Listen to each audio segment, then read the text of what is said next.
진도 세월호 침몰 현장에서 지난 5월부터 수중 수색을 도맡아온 민간 군안업체가 철수 움직임을 보이고 있습니다. 수색 환경의 악화, 그리고 잠수사 안전 문제가 철수 배경으로 꼽히고 있지만 업체의 재정 악화 문제도 얽혀 있는 것으로 보입니다. 잠시 뒤에 진도 팽목항 연결하겠습니다. 한중 FTA가 타결됐다는 정부 발표로 오늘 떠들썩했습니다. 하지만 가서명도 안 된 상태에서 나온 성급한 발표라는 지적이 나옵니다. 뉴스 리뷰 시간에 짚어보도록 하겠습니다. 국회 앞에 죄수복을 입고 스스로 족쇄를 채운 사람들이 나타났습니다. 상가 세입자들입니다. 이들이 죄수복까지 입게 된 이유를 취재했습니다. 블랙기업, 열정페이 이런 용어들 들어보셨습니까? 청년들이 이들과의 투쟁을 선언했다는 소식도 전해드리겠습니다. 오늘 뉴스옥에서 2년 전 박근혜 대통령의 공약을 또 들려드리게 됐습니다. 이번에는 무상 보육에 관한 공약입니다. 11월 10일 월요일 뉴스K 잠시 후에 시작하겠습니다.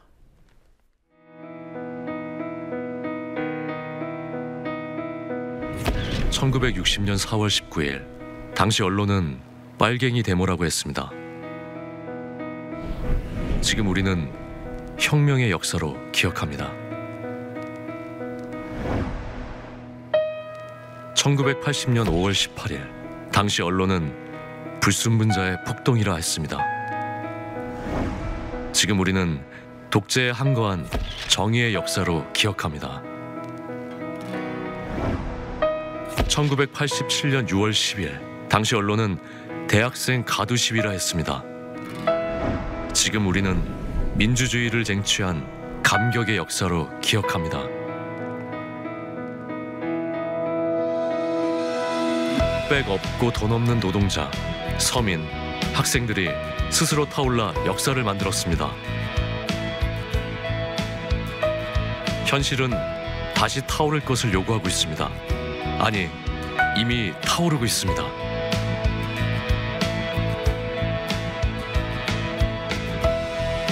빨갱이를 종북으로, 불순분자를 외부 세력으로, 언론은 말만 바꿨을 뿐 역사를 부정하고 있습니다. 2014년 4월 1일 국민TV가 개국한 이유입니다. 국민TV는 역사를 역사로 기록하겠습니다.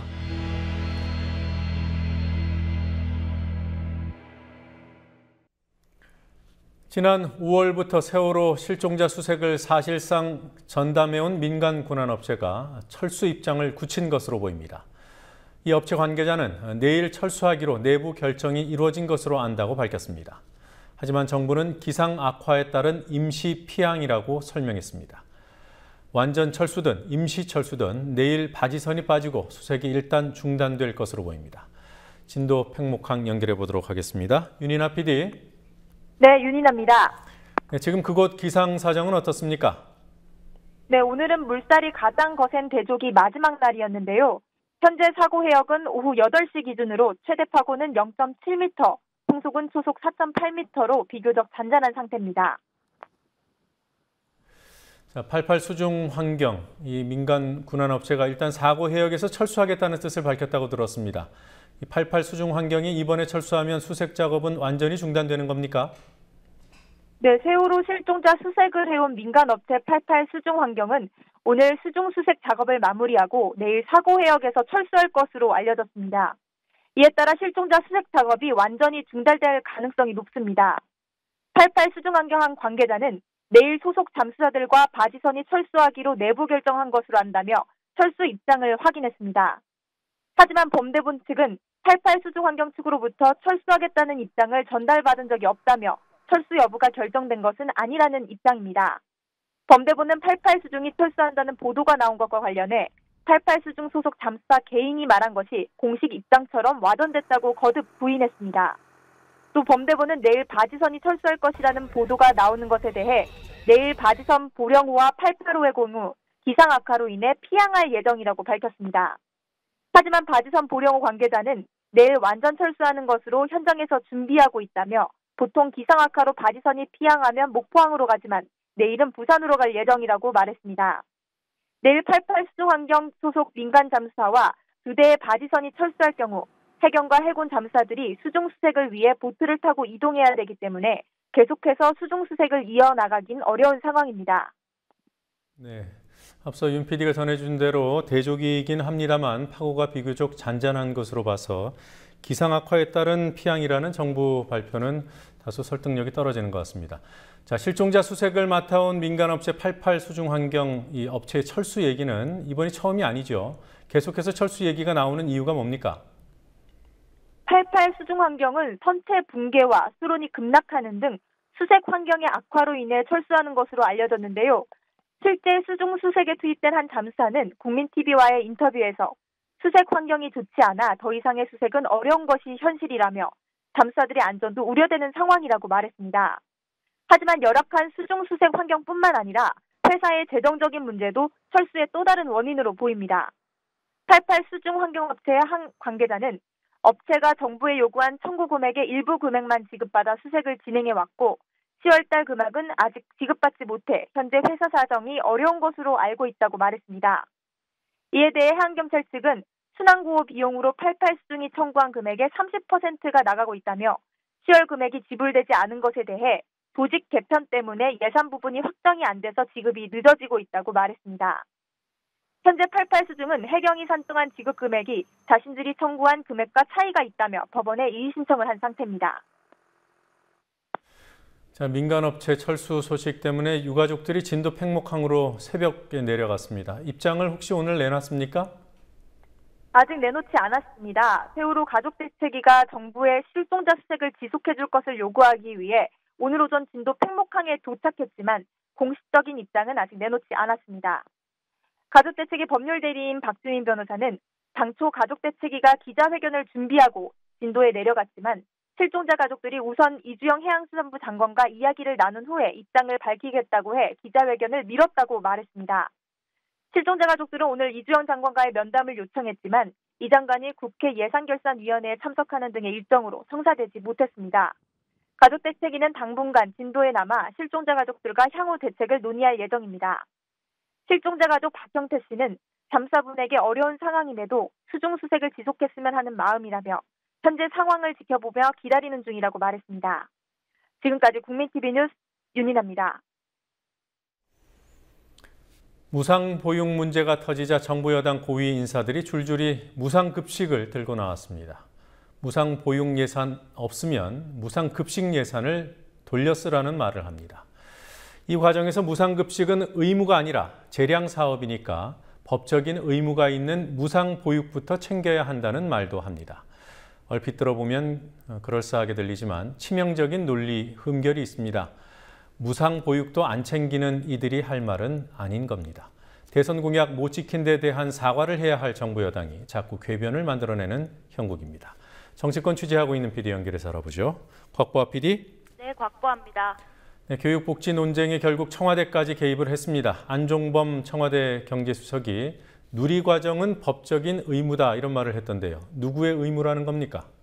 네, 지방자치단체와 지방교육청의 의무라는 겁니다. 안종범 경제수석은 어제 청와대에서 기자회견을 열고 누리과정은 법적으로 장치가 마련된 지자체와 지방교육청 의무사항이라며 반드시 예산이 편성돼야 한다고 주장했습니다.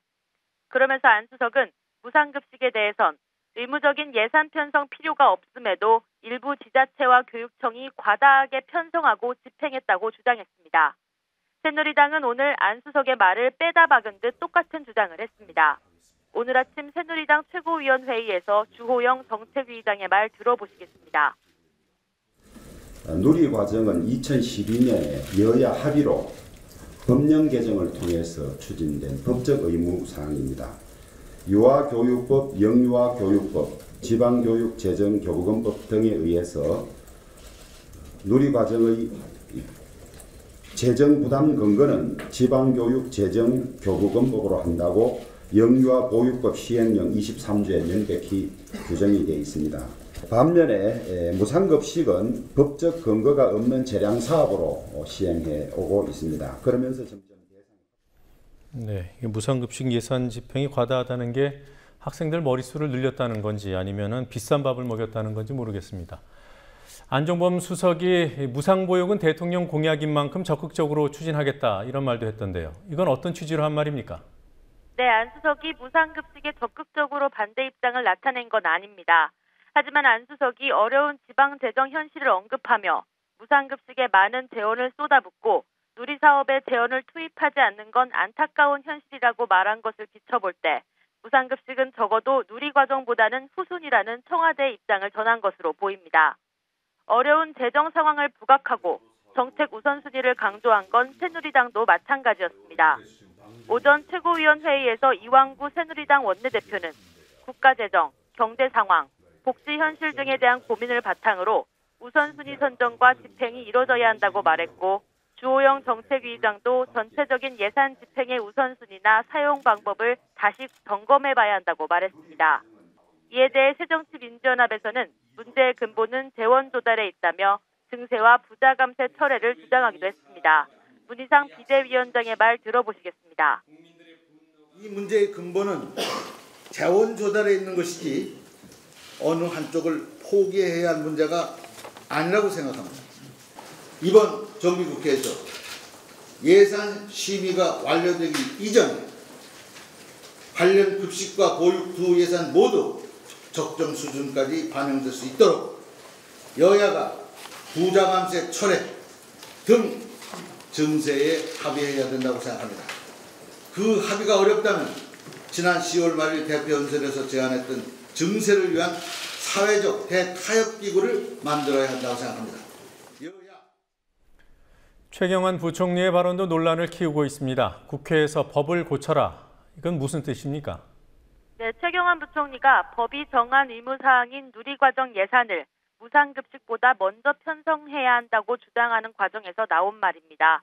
무상급식 예산을 누리과정보다 먼저 할 수 있도록 하고 싶으면 법을 바꾸라는 뜻입니다. 최 부총리의 이런 발언은 정부가 무상보육과 무상급식 둘 중 무상보육에만 예산을 투입하고 지방정부가 무상급식에도 예산을 투입해달라고 요구할 때에나 성립되는 내용입니다. 이런 논리적 허점을 민주연합 우원식 의원이 꼬집었습니다. 우 의원의 질의와 최 부총리의 답 들어보시겠습니다. 무상급식은 대선 공약이 아니기 때문에 이거는 뭐 뒤로 제쳐놓더라도 대선 공약 먼저 해야 되는데 이런 거 아닙니까? 먼저로 법정 의무사항인 누리교육 과정을 먼저 편성하고 그다음에 이제 무상급식은 국회에서 정해준 그 행정부는 국회 정해준 법대로 할 수 있지 않겠습니까? 공약하고 안 하고 그런 상황도 하고 행정부로서는 결국은 법에 정한 대로 시행하는 아니 대통령이 정했으면 대통령 예산을 증액해서 해줘야지. 무상급식은 지방 교육청에 대량사업으로 되어 있습니다. 법을 고쳐주십시오. 예결특위에 참석한 김현미 민주연합 의원은 최 부총리의 법 개정 언급에 대해 최 부총리 본인이 원내대표 시절 막았으면서 법을 고치라고 하는 건 유체이탈 화법이라고 말했습니다. 그래서 무상급식은 대통령의 공약인 겁니까? 아닌 겁니까? 박근혜 대통령 공약에 무상급식이라는 말은 없습니다.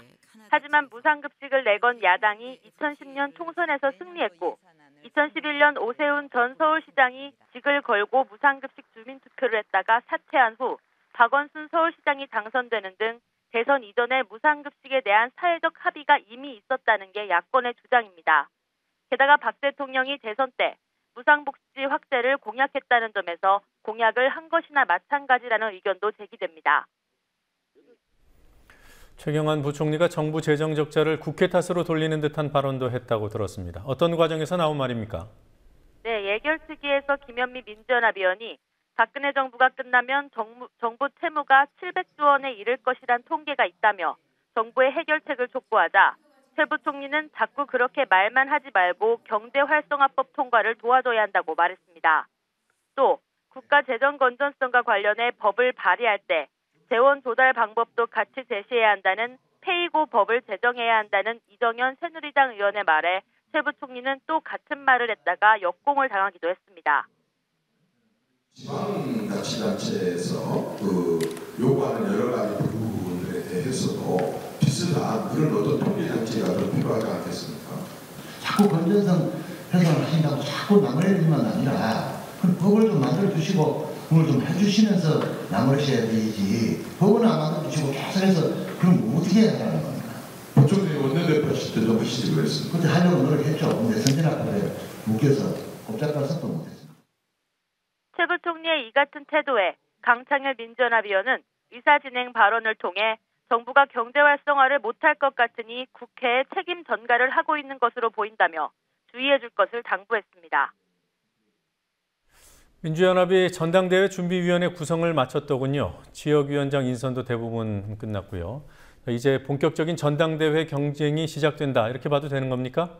네, 그렇습니다. 민주연합 비대위는 오늘 오전 국회에서 당무위원회를 열고 전당대회 준비위원회 구성을 완료했습니다. 사선의 김성곤 의원을 위원장으로 하는 전준희는 총 20명으로 선수와 개파 안배를 염두에 둔 구성이라고 민주연합은 설명했는데요. 전준희 부위원장에는 이상민, 최규성 의원이, 총괄본부장에는 조정식 의원이 임명됐습니다. 전준희는 당무 의결을 거친 직후부터 내년 2월로 예정된 새 지도부 선출을 위한 전당대회 준비를 시작합니다. 전준희는 앞으로 당대표와 최고위원을 뽑는 경선 룰 등 민감한 부분을 결정하는 만큼 차기 당권 주자들의 경쟁도 본격화될 전망입니다. 자, 그리고 선거구 획정 문제를 놓고 새정치민주연합이 토론회를 열었습니다. 여야 통틀어서 선거구에 관한 공식 행사는 이번이 처음인 겁니까? 그렇습니다. 우선 민주연합 정치혁신위원회 원혜영 위원장은 국회나 선관위 산하가 아닌 독립적인 선거구 획정위원회를 구성해야 한다는 기존의 입장을 재차 밝혔습니다. 원 위원장은 국회도 선관위도 아닌 독립기구에서 선거구를 조정하고 국회는 가부만 결정하도록 해야 여야가 선거구를 임의로 찍고 붙이는 게리맨더링을 막을 수 있다고 강조했습니다. 선거제도와 의원 정수에 관한 의견도 제시됐습니다. 이준한 인천대 교수는 최근 문재인 의원이 제시했던 권역별 비례대표제를 제안했고 의원들의 세비 총액을 고정시키는 전제 하에 의원 수를 350명 안팎까지 늘리는 방안을 내놨습니다. 서복경 서강대 교수도 어떤 선거제도를 선택하든 의원 수 증가가 불가피할 것이라고 전망했습니다. 네, 한 가지만 더 물어보죠. 개헌추진 국회의원 모임이 오늘 헌법개정특별위원회 구성해달라고 국회에 요청을 했습니다. 자, 특위가 구성되면 어떤 일들을 하게 됩니까? 네, 여야 의원 150명으로 구성된 개헌추진 국회의원 모임이 오늘 오후 헌법개정특별위원회 구성 결의안을 국회 운영위원회에 제출했습니다. 개헌추진 국회의원 모임은 국회가 각계각층의 의견을 수렴하고 여야 합의를 통해 국가 운영의 근본 원리인 헌법을 개정하기 위해 헌법개정특별위원회를 조속히 구성할 것을 촉구한다고 밝히며 결의안을 제출했습니다. 결의안에 따르면 위원회 구성은 여야 각각 10명씩 위원수 20명으로 하고 활동 기한은 구성 후 1년으로 정하고 있습니다. 대표적인 개헌파인 이재호 의원은 오늘 라디오 인터뷰에서 국회 일정으로 볼 때 내년 상반기까지는 개헌에 전념할 수 있다며 내년 상반기 안에 개헌을 매듭짓자는 이야기라고 개헌 의지를 강조하기도 했습니다. 지금까지 국민TV 뉴스 곽보아입니다.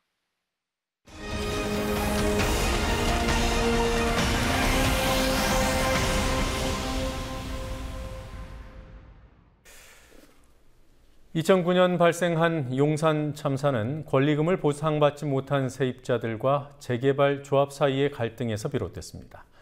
영세한 상가 세입자들, 중소상인들을 보호하기 위해 상가 건물 임대차 보호법이 존재하지만 재구시를 하지 못한다는 지적을 받아왔습니다. 이번에 발의된 정부 여당의 개정안은 오히려 계약이라는 평가를 받고 있습니다. 결국 세입자들이 국회 앞에서 죄수복을 입고 족쇄까지 차고 말았습니다. 성지윤 PD가 임대차 보호법의 한계를 취재했습니다. 오늘 오후 국회의사당 정문 앞 죄수복을 입은 사람들이 손에는 수갑을, 발에는 족쇄까지 차고 있습니다. 상가 세입자들이 법의 족쇄를 풀어달라며 시위를 하는 중입니다. 이들은 상가 세입자들을 보호하기 위한 현행 상가 임대차 보호법이 오히려 상인들을 죄수 취급하고 있다고 주장합니다. 인구 30%가 자영업자입니다. 그 가족들까지 치면은 인구 5천만, 2천만이 자영업자 일로 생계를 이어가는 민생 주체입니다. 민생 경제 주체. 이 민생 주체들 어찌 살라고 이 나라에서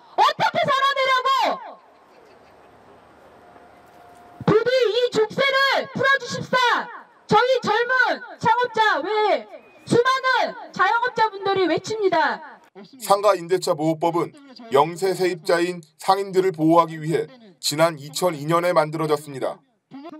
하지만 이 법은 건물주가 세입자를 내보낼 때 권리금을 보장할 의무를 규정하지 않고 있기 때문에 이미 권리금을 내고 들어온 세입자가 손해를 보더라도 구제를 받을 길이 없었습니다. 건물주가 손님 많은 가게를 권리금 없이 빼앗는 일도 다반사였습니다. 이와 같은 지적이 이어지자 정부는 지난 9월 상가 권리금의 법제화를 골자로 하는 상가건물 임대차 보호법 개정안을 마련했고 지난 금요일 새누리당 김진태 의원이 거의 같은 내용의 개정안을 발의했습니다. 개정안은 관습적으로 세입자들 사이에 주고받던 권리금을 법제화하고 기존 세입자가 다음 세입자에게 권리금을 받을 수 있도록 건물주의 협력을 의무화했습니다. 하지만 상가 세입자들은 이 개정안이 엄발의 오줌 누기식이라며 나아가 개정 전보다 오히려 후퇴했다고까지 주장합니다. 제정 당시부터 독소 조항으로 지목돼 왔지만 이번 개정안에서도 폐기되지 않은 환산보증금이라는 개념 때문입니다. 환산보증금은 법에 규정된 임차 보증금 기준액으로 이 기준 미만의 임차 계약에만 임대차 보호법이 적용됩니다. 영세 세입자를 우선 보호한다는 취지입니다. 환산보증금은 월 임차료의 100배에 보증금을 더한 금액으로 산정합니다. 서울 지역은 환산보증금이 4억 미만인 계약만 임대차 보호법의 보호를 받을 수 있습니다. 예를 들어 월 임차료가 400만 원이고 보증금이 1억인 계약은 환산보증금이 5억 원이기 때문에 법 적용 대상이 아닙니다. 상가 세입자들은 아무리 보호장치를 강화해도 적용 대상이 적어 무용지물이라고 지적합니다. 따라서 보증금이나 임대료 인상률을 9% 미만으로 규제하는 제도도 세입자들에게 별 도움이 안 됩니다. 보증금은 5천만 원에 당시 계약할 당시 월세가 300이었는데 그때 5년 전이었기 때문에 그때는 환산보증금 범위가 3억이었어서 300에 곱하기 100 해도 3억에다가 보증금 더하면 3억 5천이니까 일단 그 범위에서 벗어났잖아요. 그러니까 3년 지나고 나서 재계약을 하는데 월세를 700으로 올려달래요. 이미 보호 범위를 받지 못하니까 그냥 뭐 올려달라는 대로 올려줘야 되잖아요. 월세 300만 원 내는 거면은 흔한 일이에요. 그냥 10평짜리 가게도 300은 내거든요. 그러면 10평에서 15평 되는 가게면은 환산보증금 범위 제도 내에 지금 4억으로 바뀌었다 하더라도 받을 수가 없어요, 보호를. 재건축을 이유로 건물주가 임차 계약을 일방적으로 종료해서 생기는 손해는 이번 개정안에서도 고려되지 않았습니다. 오늘 기자회견에 참석한 한 상인은 전 재산을 투자해 강남역 인근에 카페를 차렸지만 개업 2년도 안 돼 건물주로부터 가게를 비워달라는 명도 소송을 당했습니다. 재건축의 경우에는 임차 기간 내에 명도를 요구할 수 있기 때문에 이 상인이 소송에서 이길 확률은 높지 않습니다. 이 저희 상가에 세입자가 모두 10명입니다.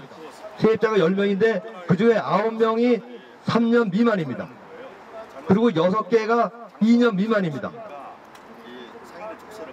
심지어는 계약한 지 2달 반 만에 명도해달라고 통보받은 가게가 있습니다. 세상에 자기 전 재산을 털어가지고 가게를 차렸는데 1년 장사하려고 2년 장사하려고 투자한 사람 없을 겁니다. 개정안에 새로운 독소 조항이 추가됐다는 주장도 나왔습니다. 임차 기간 내에 퇴거를 당할 경우 퇴거보상금을 받게 되지만 이번 개정안은 퇴거보상금 지급에 예외를 신설했습니다. 건물주가 상가를 1년 이상 비영리로 사용한다고 하면 퇴거보상금을 안 줘도 됩니다. 게다가 세입자들은 이 조항이 세입자들의 권리금을 빼앗아가는 수단이 될 것이라 우려했습니다. 예를 들어 1년의 임차 기간이 남아있는 상태에서 세입자를 쫓아내고 건물주가 1년을 비영리로 사용할 경우 건물주는 퇴거보상금은 주지 않아도 되지만 1년치의 임대료와 보증금 운용 수익을 포기해야 합니다. 이때 1년 뒤 신규 세입자에게 받은 권리금이 이보다 많다면 건물주는 오히려 이익을 보게 됩니다. 건물주가 1년 동안 비영리 이용을 하면 아무런 대책이 없습니다. 저것은 앞에서도 말씀드렸지만 비영리 법인한다는 핑계를 들어서 권리금을 약탈할 수 있는 소지가 너무 크기 때문에 저것은 큰 구멍을 이제 새롭게 만드는 것이다 이렇게 보기 때문에 더 이상 용납할 수 없습니다. 국회에서 이 법을 논의하는 과정에 반드시 문제를 해결해 나가겠습니다. 상가 건물 임대차 보호법의 제정 목적은 국민 경제 생활의 안정을 보장하기 위해서입니다.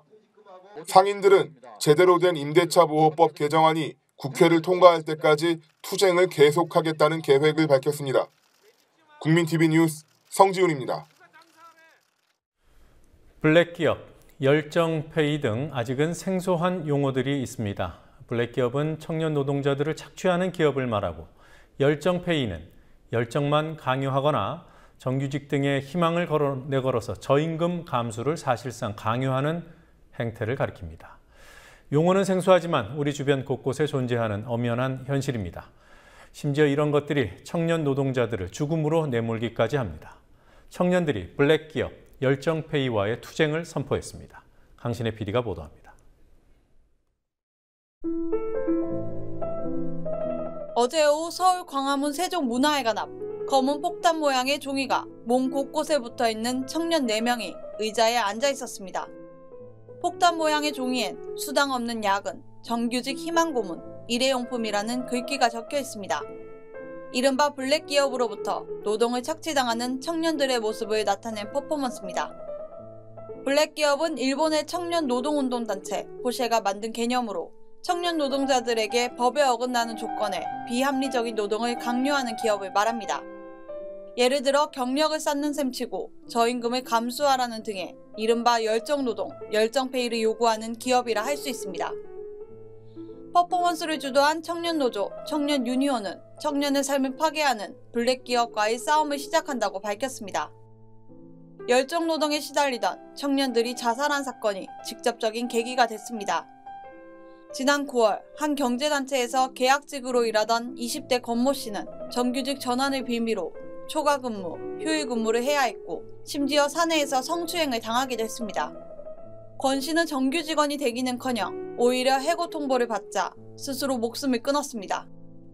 청년유니언은 부당 노동행위에 정상적으로 항의조차 못하는 숨막히는 노동환경도 블랙기업의 특징으로 꼽았습니다.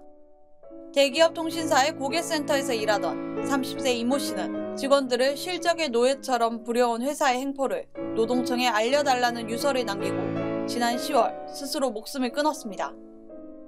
청년유니언은 블랙기업을 신고 제보하는 온라인 홈페이지를 개설했습니다. 내년 초엔 블랙기업 선정위원회를 구성해 블랙기업을 고발하는 사회적 운동을 추진할 계획입니다. 국민TV 뉴스 강신혜입니다.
누리과정 예산을 둘러싼 교육청과 중앙정부의 갈등 여러 차례 보도해드렸는데요. 정부가 추가 지원은 없다는 입장을 다시 한번 강조했습니다. 허리띠 졸라매고 그래도 안 되면 빚을 내라는 건데 교육청들은 반발하고 있습니다.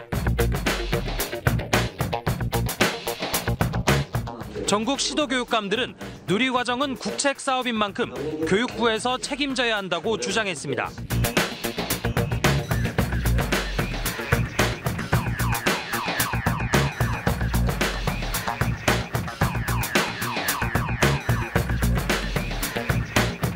오늘도 경기도에서 편성하지 않겠다라고 얘기를 하셨다는데 제가 다시 협의를 해보겠습니다만은 교육감들도 이제 편성 문제는 그만 얘기해 주셨으면. 법령상 의무사항인 누리과정 예산 편성을 하지 않기로 한 것은 매우 실망스러운 일이라는 걸 먼저 말씀을 올리겠습니다. 하기 싫다고 하지 않아도 되는 선택사항이 아닙니다. 누리과정은 무상급식과 달리 법적으로 장치가 마련된 이른바 지자체나 지방교육청의 의무입니다.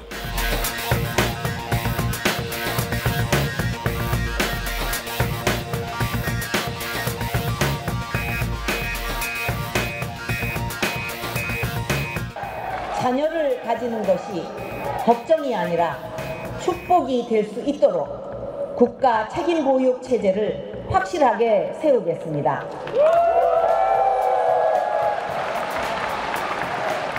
다섯 살까지의 아이는 국가가 무상 보육을 책임지겠습니다. 출산율을 높이는 것이 중요하겠습니다. 그래서 이것을 위해서 첫째는 아이를 믿고 맡길 수 있는 보육시설을 확충하고 또 아이 기르는 비용을 국가에서 적극 지원을 하겠습니다. 그래서 0세부터 5세 보육은 국가가 책임을 지도록 하겠습니다. 국가가 무상 보육을 책임지겠습니다.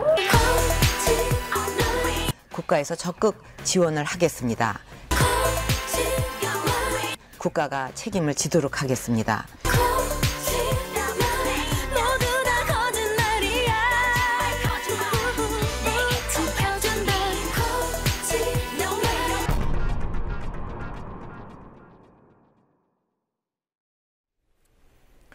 세계 영토, 세계 경제 영토, 세계 3위. 한중 FTA를 사실상 타결했다는 정부의 성과입니다. 하지만 가서명도 안 된 상황일 뿐만 아니라 세부적인 내용은 공개하지 않고 있다는 비판이 제기되고 있습니다. 노지민 PD와 함께 구체적으로 알아보도록 하죠. 어서 오십시오. 안녕하십니까. 오늘 정부가 한중 FTA 타결 소식 전하면서 이랬어요. 사실상이다, 77적 타결이다. 구체적으로 어떤 단계인 겁니까? 네, 정부가 발표한 대로 실질적 타결일 뿐 완전히 타결됐다고 보기에는 아직 이른 상황입니다. 아직 협정문도 작성이 되지 않은 상황이기 때문에 거쳐야 할 절차가 꽤 남아 있는데요. 화면을 보면서 설명드리겠습니다. 네, 지금 보시는 것이 앞으로 한중 FTA의 향후 추진 절차입니다. 현재 상황은 협상 타결 및 가서명 절차라고 볼 수 있는데요. 앞으로 협정문을 영문으로 작성하고 법률적으로 검토를 해야 하고요. 나중에 가서명을 한 뒤에 또 이 영문본 협정문을 산자부 홈페이지에 공개해야 합니다. 그 후에는 자국 언어로 번역한 뒤, 그러니까 중국의 경우에는 중국어, 한국의 경우에는 한국어로 번역한 것을 각국이 국민 의견을 수렴하는 과정을 거쳐서 협상 타결 및 가서명을 거친 다음에요. 협상을 정식 서명한 뒤에 국회의 비준을 거치고 그 후에야 발효될 수 있습니다. 네, 그러니까 아직 가서명도 안 됐다는 얘기예요. 예, 그렇습니다. 네, 협정문이 만들어진 것도 없고요. 예. 네. 그러니까 완전한 타결이 아닌데, 그럼 어떻게 봐야 되는 겁니까? 네, 산업통상자원부가 오늘 FTA 실질적 타결에 관한 보도자료를 발표했는데요. 이 내용을 먼저 보면서 설명을 드리도록 하겠습니다.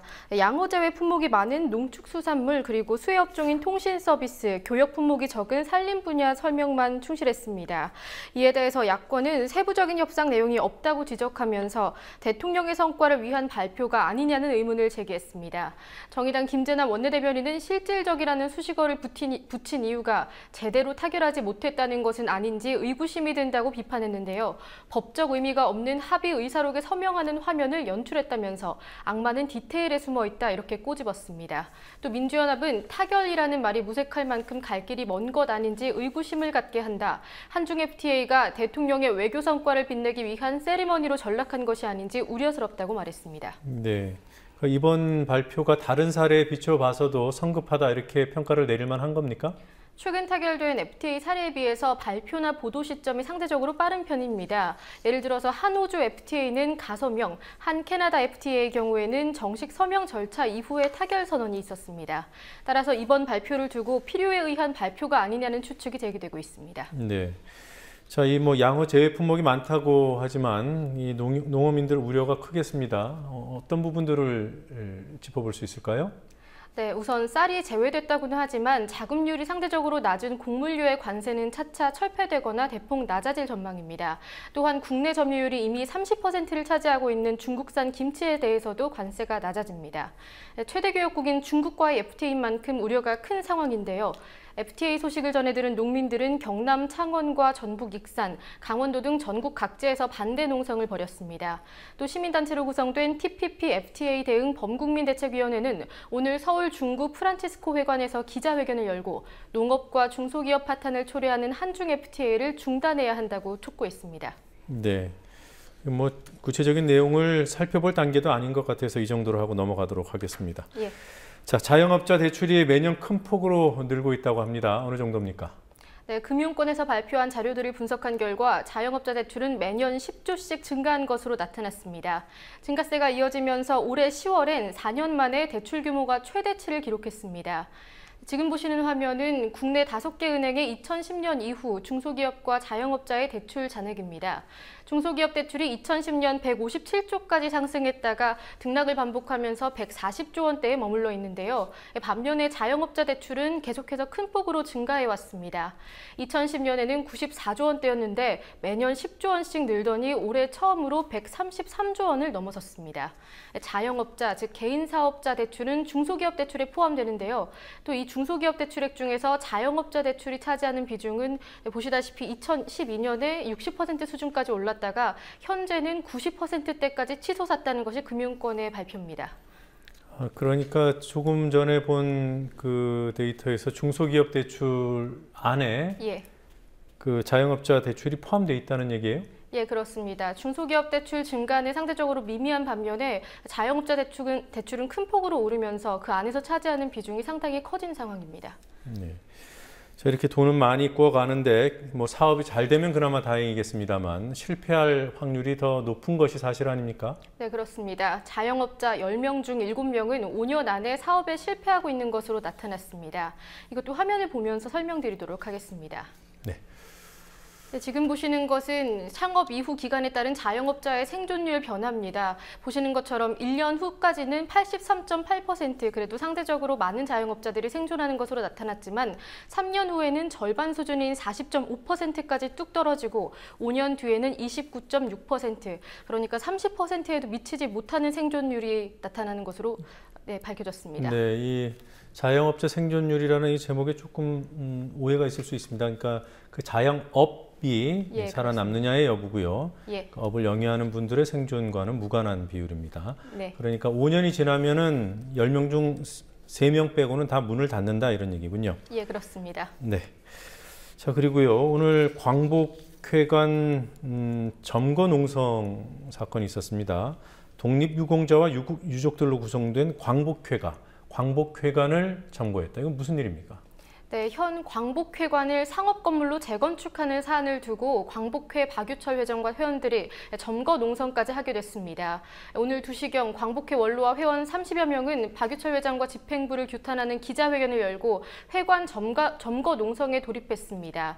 광복회 박유철 회장은 농성이 시작된 지 1시간 후에 나타나서 회원들과 약 2시간 정도의 비공개 회의를 가졌는데요.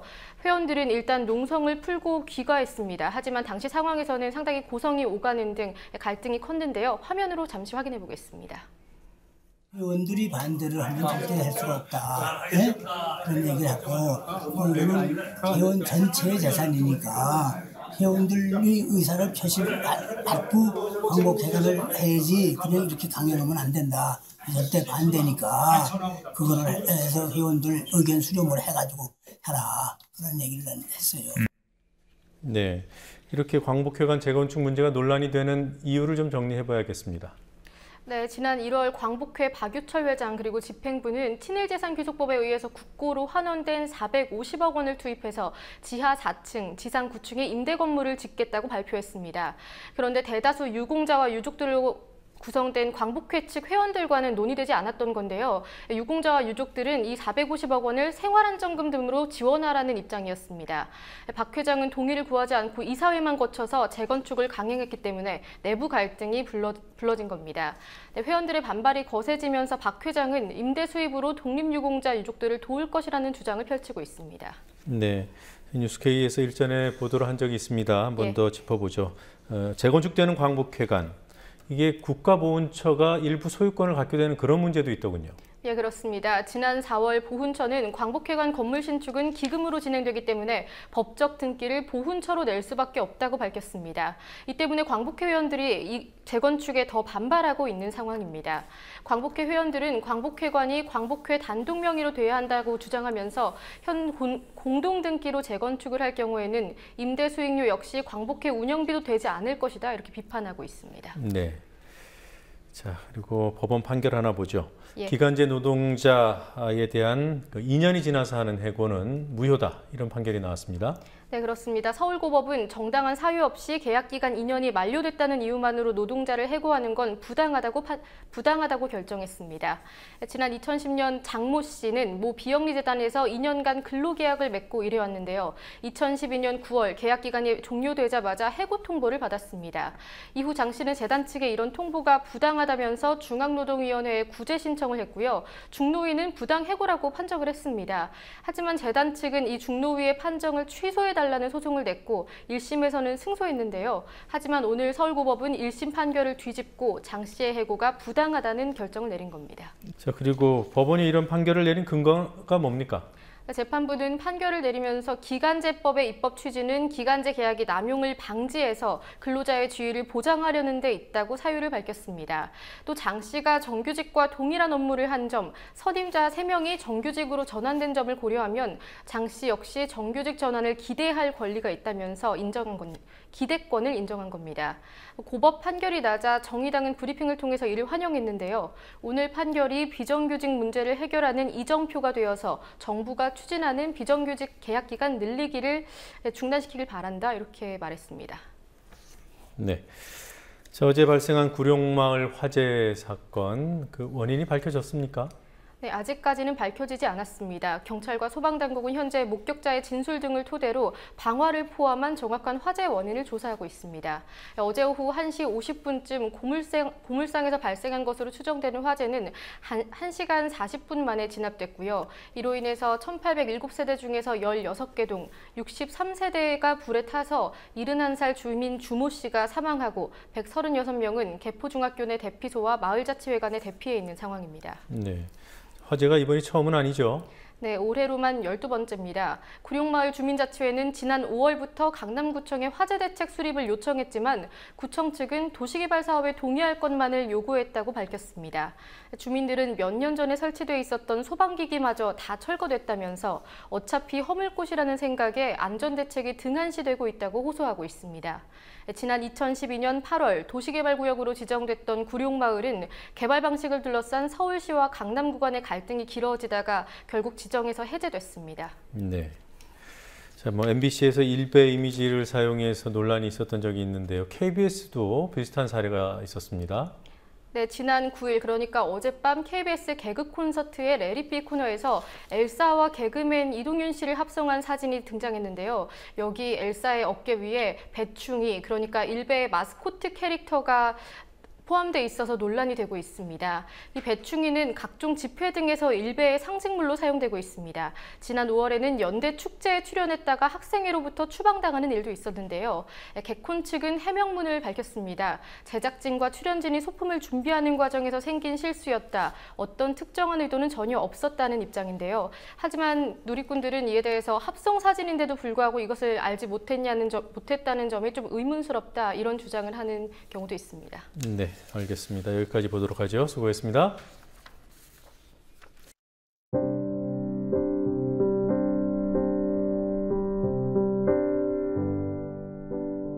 하늘에 달이 붓습니다.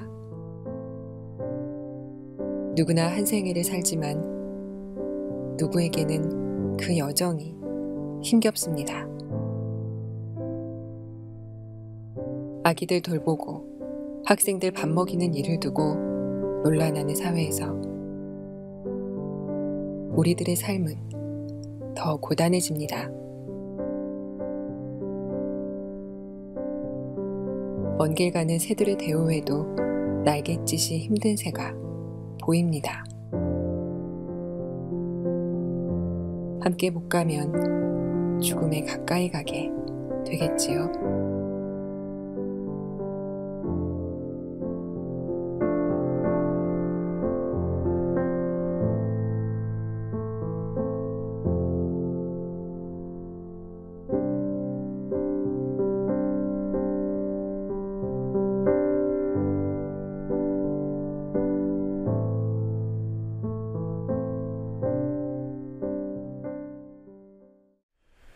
지난 7월 25일 방송들 난리가 났습니다. 유병헌 회장 장남인 유대균 씨와 그의 호위무사라던 박수경 씨가 체포됐기 때문입니다. 이들이 당일 밤 인천지방경찰청 광역수사대로 압송될 때 방송 카메라들은 유대균 씨보다 오히려 박수경 씨에게 집중했습니다. 이유는 그의 미모 때문이었고 보도를 가장한 민망한 표현들도 등장했습니다. 방송들은 그 이전부터도 박수경 씨 외모에 유독 주목했습니다. 살인자 얼굴도 가려주는 방송들이 대체 얼마나 큰 죄를 지었기에 박 씨에게는 그토록 모질고 집요했을까? 박수경 씨가 내일 판결을 받습니다. 단언하건대 박수경 씨는 결코 징역형을 받지 않습니다. 제가 법에 대해 뭘 좀 알아서가 아닙니다. 검찰이 구형한 형량부터가 집행유예에 불과합니다. 집행유예 구형할 사건을 그렇게 떠벌린 검찰도 문제지만 검찰 하자는 대로, 아니 한술 더 뜬 언론은 박수경 씨 보도에서 그 수준을 여지없이 내보였습니다. 박수경 씨는 태권도 미녀 심판으로 불렸다고 합니다. 미녀 심판을 마녀 심판한 언론이 내일 그의 판결을 보도할 때 낯이라도 뜨거워할지 의문입니다. 뉴스K 마치겠습니다. 내일 뵙겠습니다.